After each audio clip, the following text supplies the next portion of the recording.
All right, there we go. So, welcome to Wake the Fuck Up Wednesday. This is my first one in 2021 where I am back in Alaska. Isn't that crazy? It's so weird to think about. It's so nice because I have my space and my sound stuff here and my teaching board. I have so much space. I don't have the ocean view, but I have the space. All right. So, I have my pens today because today we are going to talk about self compassion as a Jedi mind trick. Now, for those of y'all that may not know, my family, I'm a first generation Filipina, and my mom came here from the Philippines when she was 35. My dad was a first generation Swiss immigrant. He was orphaned, so I kind of was raised in this mentality like to get shit done, you need to work really hard, toughen up, don't complain, and like just kind of suck it up, right? So when I first heard about self compassion, I was like, yeah, I mean, I get it. Like, be nice to yourself. But if you really want to kind of get your life to the next level, you can't be wallowing around and being soft and needing to take care of yourself. Like, you just need to toughen up, right? And so I was intrigued though. Being Buddhist, I'd heard about Chris Germer and Kristen Neff, who are also Buddhist psychologists, who had created a mindful self compassion program. And I was like, what the fuck is that? Because in Buddhism, you really focus on other people and not so much yourself. And through that journey, I wisened up to the fact that we can't authentically and fully feel compassion for others if we can't feel it for ourselves. Like it has to start here. And self compassion seems like sort of like, oh, isn't that natural? Like I feel sorry for myself. Self compassion is not the same as pity, right? So it's not feeling sorry for yourself. It's compassion is witnessing the suffering of others and wanting to do something about it. Self compassion is taking that and redirecting it towards yourself. Yeah.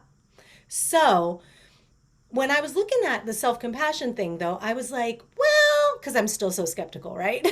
I'm like, no, like, and in my career as a climbing guide, 10 years, it was like, you did not like get to the peak by being like, oh, I need to take care of myself, right? And so I looked and I said, oh, it's these two white people that like created it and then pretty much white people teaching it at that time.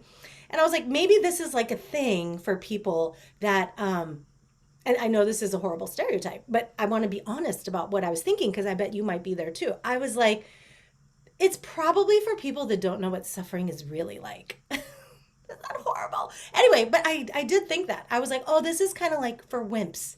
Like self compassion is for wimps, people that can't really buck up.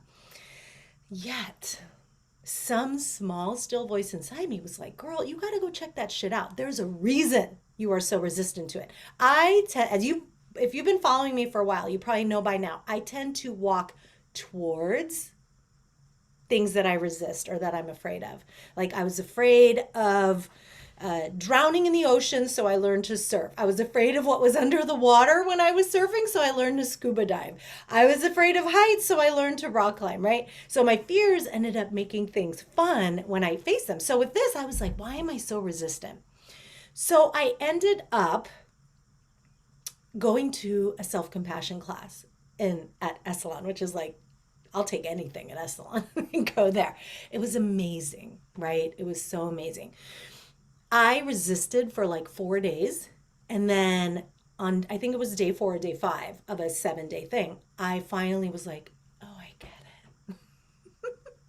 So I want to teach you the gems of what I learned because I have literally found it to be life saving. I didn't want to think of it that way, but when I think back to when I was super depressed, like before I moved to Hawaii and I was really struggling with the depression, I was like, using self-compassion throughout the day. And when I think about it, I was like, wow, that really like helped me make it through some difficult times. Let's just first go through a few of the most common objections of self-compassion, okay? So, one of those is that from a Buddhist perspective that it's a selfish act. Like, why are we focusing on ourselves? Isn't Buddhism all about releasing the ego? Do we not like really exist in and of ourselves? Yada, yada. But again, compassion and wisdom and loving kindness are like core teachings, right? And if we cannot direct those things towards ourselves, when we are going through the world doing that, we're actually spiritually bypassing. We're actually not, we're going through the motions, but we're not really in it because we don't have a felt experience of what it is we're trying to give, right? You can't give what you don't have. So that's number one. Also, just FYI, you've all maybe heard me tell the story at this point of when the Dalai Lama was like at a conference and people were, a teacher, a Western Buddhist teacher was asking, how do you address self-hate? And he was like, what? Translator, like, help me out here. My English is pretty good, but I don't quite get self-hate. There was this back and forth about what it was. And he was like, oh, he was like shocked that that was a thing, that self-hatred was a thing. And it sort of makes sense because in our culture, we are, in Western culture, many of us are raised in a society that tells us from birth that we aren't enough, right? If you're in the Judeo-Christian thing, it's like the whole Adam and Eve thing. If you watch advertisements, if you read magazines, there's all kinds of information coming at us that we're not enough, right? So we really do need to cultivate self-compassion and self-love so we, from that wholeness and strength, can give it to others. The other misperception is that if we give ourselves self-compassion, that will kind of become wusses, right? Like that it's totally wimpy. But research has shown that people with higher levels of self-compassion fare better after traumatic events.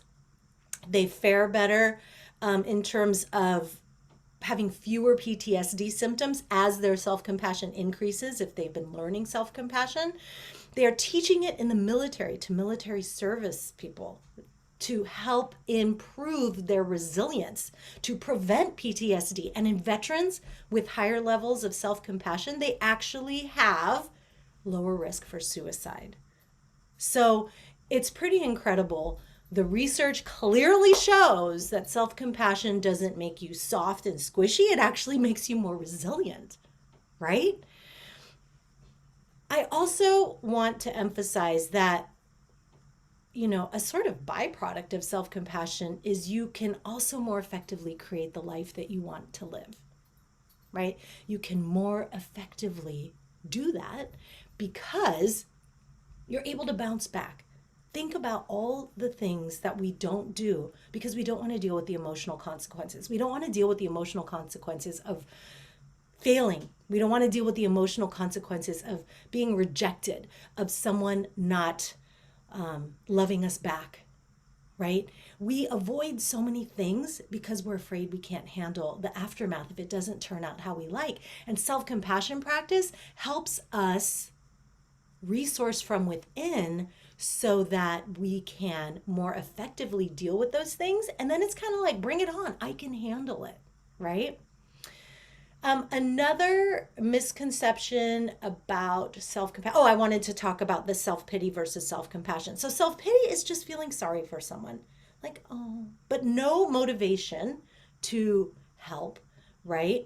Or if you are motivated to help, it's because there's sort of like a negative perception that they are in a different place than you versus a common humanity component. And I'll talk about more of that in a bit. Like, oh, we are in this together, this being a human thing, right? This goes back to like one of the first noble truths is like the existence of suffering, right? And so many of us think that the goal, especially like with with life coaching and doing integrative psychiatric care, right? People are like, oh, so your goal is to make people feel happy all the time. No, that is not the goal. The goal is not to be happy all the time.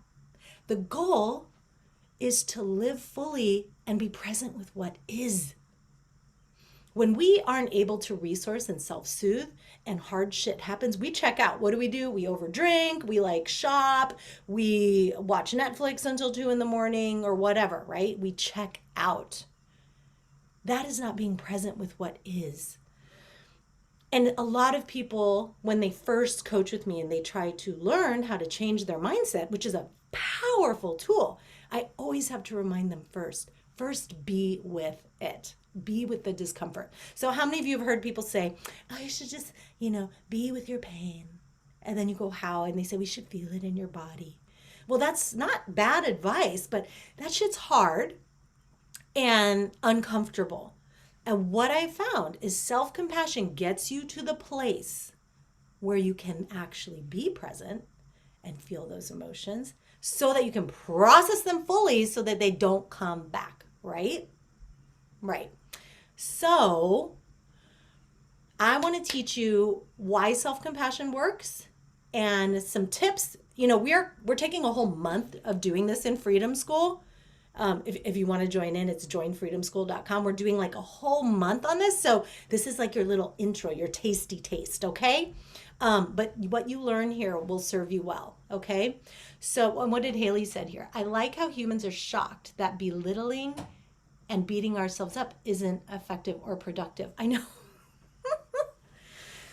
I mean, people do this with animals too, right? I mean, that's why I love all the like horse whisperer movies and all the dog training movies. Like, that's not how we get most effective, sustainable, genuine actions from people, right? Okay. Oh, I'm so happy to have my board back. Woot, woot. Okay. So, I hope my pens still work. I haven't even tried them out. So when we are stressed out, when we have a difficult event occur, okay, what ends up happening is we go into our threat mode, fight, flight, or freeze, right? Fight, flight, or freeze. I know there's a little glare there, but just, you're going to have to roll with it. All right, fight, flight, or freeze. What does this look like if we're not running from a saber-toothed tiger, right? Because that's really what that was meant for. From an evolutionary perspective, these responses, these stress responses come from our more like reptilian brain. Our more primitive brain is probably a better way to say it because it includes like, the not just like the reptilian brain, also the limbic system and all that, right? So we get these stress hormones that are released in a life-threatening situation, like running from a tiger or a car almost hitting us, right? Fight, flight, or freeze, this rush of stress hormones. And when we're not in a physically threatening situation, because most of the time these days we are in a threat to our self-concept. We feel this threat response because something is threatening who we think we are and how we think we are in the world, right? What we end up doing is we end up, let me see, right here. So inner critic,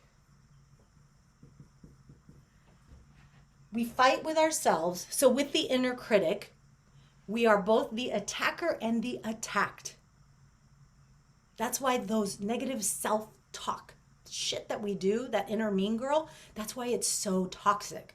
Because not only are we the ones doing it, we are also the ones receiving it, right? So we get it from all angles. When we flight, we isolate, right? So we go, I don't need anybody. I'm going to hide away over here.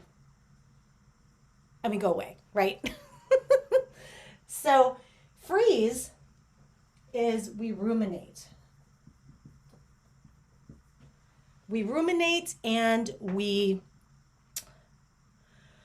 get stuck in a negative thought pattern, right?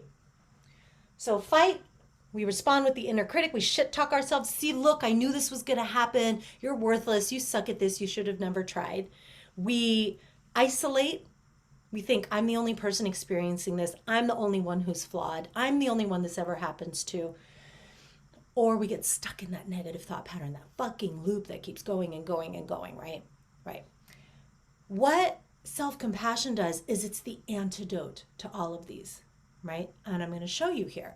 So with mindful self-compassion, so I did, I ended up doing the mindful self-compassion teacher training. I like went the complete opposite. I was like, I want to dive into this shit. So I did this like 3-month intensive training. And so with mindful self-compassion, when you bring mindfulness to it, instead of spiraling and fighting it, you're just aware that you're suffering.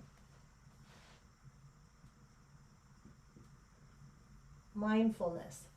You are aware that you're suffering. Instead of spiraling and shit talking and doing all stuff, you go, ah. All that's happening right now is you're having a moment of suffering. The antidote to isolation is common humanity.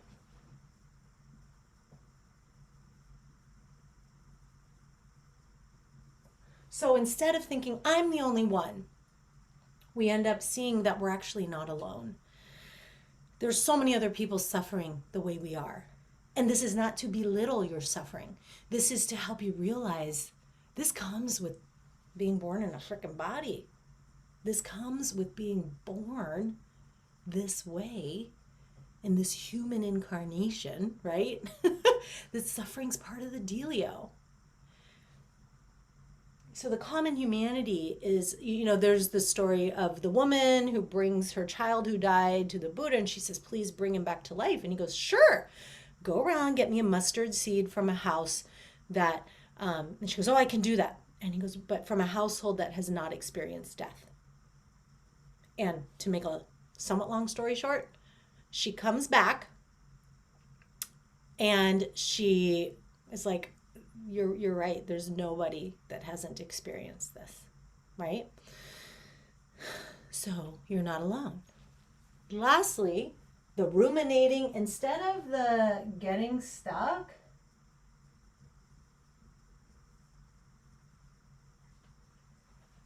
we practice self-kindness, and we instead bring ourselves loving kindness. We bring ourselves soothing touch and kind words. So if you're like, can't even imagine what self-compassion would be like, oh, hey girl, hey. If you can't even imagine what self-compassion would like, just think about it like if your friend came up to you and was like, I just got fucking fired, or my partner just broke up with me, right? You wouldn't be like, well, of course they did, because you're kind of a bitch. You'd be like, fuck, that sucks. Come here. What can I do for you? Right? You'd probably give them a hug. You'd probably tell them how amazing they are and how it's going to be okay. And you might tell them a story about how that happened to you too. But what do we do to ourselves when that shit happens? Ooh, it's so bad, right? We like totally shit on ourselves. So when we can practice the mindful self-compassion with the components of recognizing that we're suffering, recognizing the common humanity of it, and offering ourselves the same soothing touch and kind words that we would to a friend, guess what it does? So this is where the science kicks in, y'all. It takes us out of fight, flight, or freeze. It takes us out of that stress response, and it brings us to our more wise mind, our more compassionate mind, our more loving kindness mind. And I don't know about you, but when I make decisions from a fear place, it always ends up biting me in my ass, right? But when I can give myself self-compassion, I get out of fight, flight, or freeze mode. I can process the stressful event, and then I bring it back to, okay, now from this place, I can resource and figure out what to do next, right? Okay. So I want to, in the last few minutes we have left, I want to give you my favorite practice. Well, there's actually 3 favorite practices, but this one kind of has everything all together, okay? So what I'm going to teach you next, that we're going to end off with, because I saw some people just popped on, where I'm going to teach you a practice that addresses all 3 of these things. Okay, so let's do this. And I want to show you that you can do this quickly. It's not like you have to be like, stop, I'm going to go sit on my meditation cushion and do some self compassion. I do this in the car when someone cuts me off. I do this when someone is super rude to me. Like when someone pushed me on the effing plane, like some guy pushed me. I was like, ooh, girl. So, I mean, you can do this kind of quickly in the moment, okay? So here's what I do. Think of a difficult situation. Not something that's like a 10 out of 10, like not some deep unhealed trauma, but something that makes you uncomfortable, like a 6 or a 7. If you are thinking of that and not having any kind of physical response, like a tightening or a constriction or a stress response, try to kick it up a notch and think of something a little bit more, right? So I'm going to why don't I use the example of the guy like pushing me on the plane? So this guy came up from the back of the plane and was rushing, and was just flying to Hawaii, moving there. So I had Maya, I had the dog. I was not with Ty, so I was, having all kinds of shit. And the guy was like getting impatient and literally pushed me. And I like turned around and I was like, "Did you just push me?" And he's like, "You're taking too long." And thank goodness this like amazing Russian woman behind me, she's like, "This is not even his turn. He came from the back of the plane. He is supposed to be sitting down. You should go sit down. I can't believe you just pushed a woman with children." So and I was like, "Yeah, lady, thanks for having my back." But anyway, I was like, I have so much trigger from being physically experiencing physical aggression from being abused as a kid, right? So when that happened, I was just like, come on, like I was ready to go, right? So here's what I can do, right? And here's what I did. So mindfulness. I am so triggered right now. So for you, you have that event. Just recognize that that's a form of suffering. It's not that you shouldn't be feeling bad. It's not that you shouldn't be feeling awful. This is what humans do. We suffer, right? Not all the time, but a normal life has suffering probably like half the time, or at least not feeling amazing half the time, right? This is part of being human, interacting with others, living in a global like society, right? So, and you can say to yourself, just acknowledge the suffering. And I usually say to myself, this is hard, or I'm really scared right now, or that sucked, right? And then we think of the common humanity, right? I think I'm not alone. There are women whose people that they love and trust do this to them, right? They like, people are so stressed out right now with COVID and having to wear a mask on the plane and all kinds of stuff. Like, I'm not alone in my suffering. A lot of painful things are happening to a lot of people in the world, right? And I usually say to myself, you're not alone. This is part of being a human. This is part of this wild, wild world and this wild, wild being born in a body experience. So then you can think, remember, your difficult event, that's hard. And you're not alone. This is part of the human experience. You're not alone. Whoa, sorry. Then, lastly, is the soothing touch and the soothing words. And there are so many different ways that you could offer yourself a soothing touch. I like to put my hand over my heart sometimes too. Sometimes a hand on the belly. Sometimes I like to do this like soothing touch on my face or on my arms, or I just hug myself. And you may think that's another false perception of self-compassion, is that if we touch ourselves and soothe ourselves, that it's not the same, that we actually need a hug from someone else to have those positive emotions. No, the studies have shown the hormones get released when we soothe ourselves, when we touch ourselves gently. Some people like to hold their hands and put them in the lap. You can experiment with that. So then I usually put my hand over my heart. We have receptors over our heart and belly that let us, when they experience warmth and pressure, it helps us calm down. So let's just go through that one more time. So you have a difficult event happen. You recognize your suffering. I'm so sorry, Anna. That's fucking hard. I'm not alone. I'm not the only one suffering right now. This is part of the human experience. And soothing touch, and then kind words. I'm so sorry you're going through this. And I usually ask myself, what do you need right now? And I might say, I need a hug, or I need to go for a swim, or I need to go for a hike, or I need to call my friend and go for a walk. Right? What do I need right now? So those are the three components. Those are the three antidotes. And this is just one of dozens of self-compassion practices. So if that doesn't resonate for you, that doesn't mean self-compassion's not for you. There are literally dozens of self-compassion practices that you could choose from. Okay? All right, my friends. So if you want to dive into this right now, we just started in Freedom School a whole month on self-compassion. So go to joinfreedomschool.com.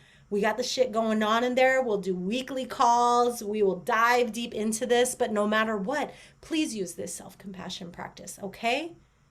Please use it. It is so important for you to learn some form of this so that you can make the most of this precious life and not live a life of no regrets, really, right? Because then we know how to self-soothe, and we're not running from a world because we want to avoid some type of emotional suffering when we have within us what it takes, okay? May it be a benefit. Bye.